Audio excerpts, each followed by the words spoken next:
Assalamualaikum warahmatullahi wabarakatuh. Halo semuanya, di video kali ini kami dari kelompok 2 akan membahas tentang hakikat anak dengan poliomyelitis. Sebelum itu, perkenalkan nama saya Viola Rahmi dengan NIM 20003013 dan rekan saya yaitu Dewo Pangestu dengan NIM 20003108. Di video kali ini kami akan membahas 4 submateri.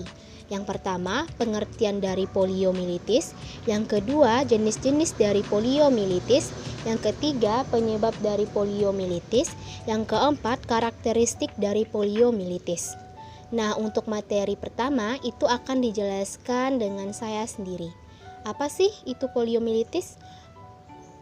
Poliomyelitis merupakan suatu penyakit kelumpuhan saraf yang bersifat akut yang disebabkan karena virus RNA golongan entovirus famili Picorviridae, satu subgrup dengan virus Coxsackie dan echovirus. Menurut Scarlett pada tahun 2008, penyakit polio adalah penyakit infeksi paralisis yang disebabkan oleh virus. Agen pembawa penyakit ini sebuah virus yang dinamakan poliovirus, masuk ke tubuh melalui mulut dan menginfeksinya melalui saluran usus. Virus ini dapat memasuki aliran darah dan mengalir ke sistem saraf pusat, sehingga menyebabkan melemahnya otot dan kadang kelumpuhan. Menurut Chin pada tahun 2006, pada bukunya halaman 482, infeksi virus polio terjadi di dalam saluran pencernaan yang menyebar ke kelenjar limfer regional, sebagian kecil menyebar ke sistem saraf. Poliomyelitis dikenal sebagai kelumpuhan pada masa bayi yang disebabkan oleh suatu virus yang menyerang atau merusak spinal cord atau otak yang menyebabkan ribuan anak dan remaja menderita cacat tubuh. Menurut Sujawarto pada tahun 2005, polisomiasis adalah suatu infeksi penyakit pada sumsum tulang belakang yang disebabkan oleh virus polio. Area yang terserang infeksi virus adalah pada sel-sel saraf motorik pada sumsum tulang belakang atau pada jaringan yang terdapat di dalam otak.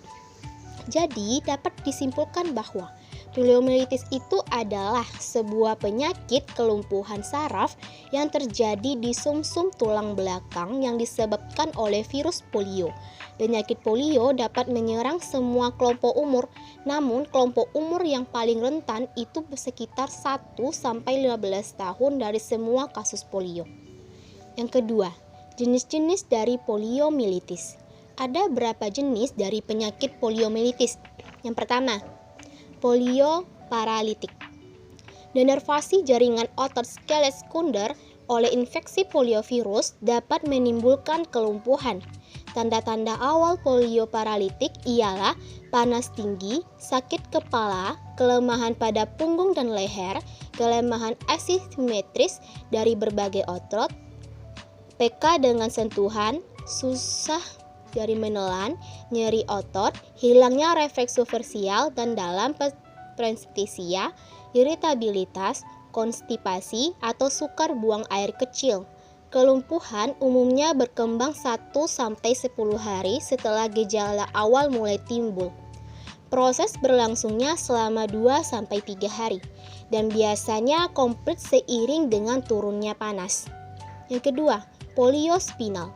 Poliospinal adalah tipe poliomyelitis paralisis yang paling sering akibat invasi virus motor neuron di kornu anterior medulla spinalis yang bertanggung jawab pada pergerakan otot-otot, termasuk otot intraokstonal, trunkus, dan tungkai. Kelumpuhan maksimal terjadi cukup cepat, sekitar 2-4 hari, dan biasanya timbul demam serta nyeri otot. Virus dapat merusak otot-otot pada kedua sisi tubuh, tetapi kelumpuhannya paling sering asimetris. Kelumpuhan seringkali lebih berat di daerah proksimal daripada distal. Yang ketiga adalah polio bulbar.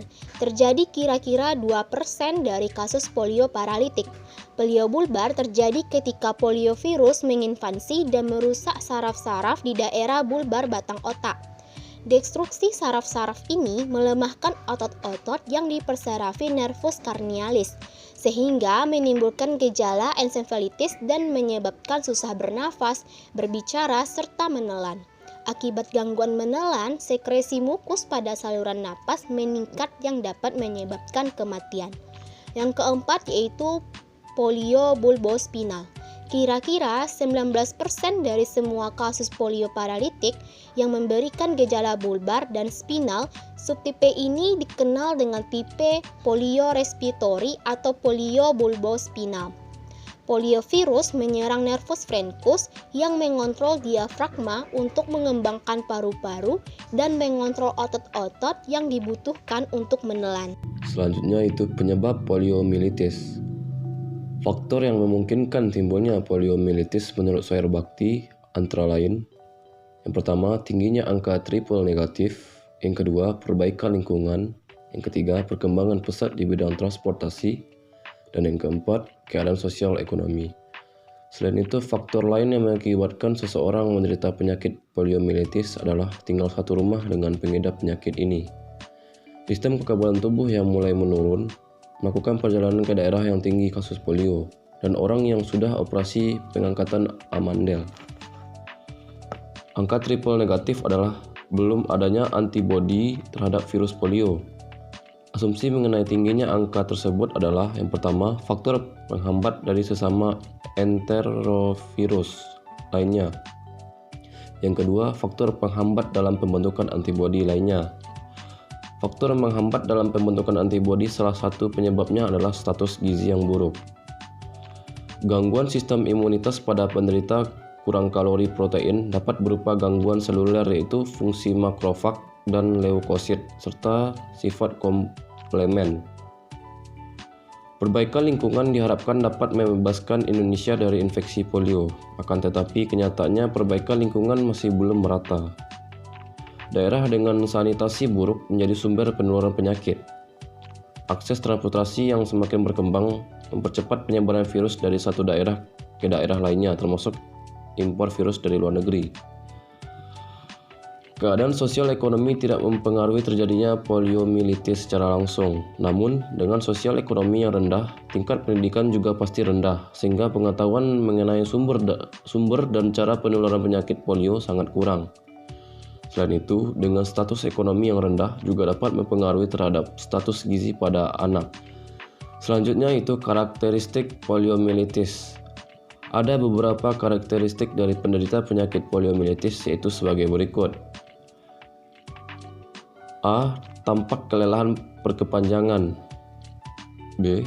Demam tak kunjung reda. C. Anak mengeluh sakit kepala pusing terus-menerus. D. Tenggorokan terasa sakit dan dibarengi dengan muntah. E. Mengalami permasalahan pernafasan. F. Mengalami kelumpuhan atau kaki yang layu. G. Kelelahan setelah aktivitas ringan. H. Nyeri sendi dan otot secara progresif. I. Depresi atau perubahan suasana hati. J. Atrofi atau menyusut dari jaringan otot. K. Kesulitan menelan. I. Sulit bernafas. M. Sulit berkonsentrasi atau masalah memori. N. Penurunan toleransi untuk cuaca dingin dan suhu rendah. O. Sukar buang air kecil. P. Sering demam serta nyeri otot. Baiklah, hanya itu yang dapat kami sampaikan. Jika ada salah dan janggal kami mohon maaf dan terima kasih. Assalamualaikum warahmatullahi wabarakatuh.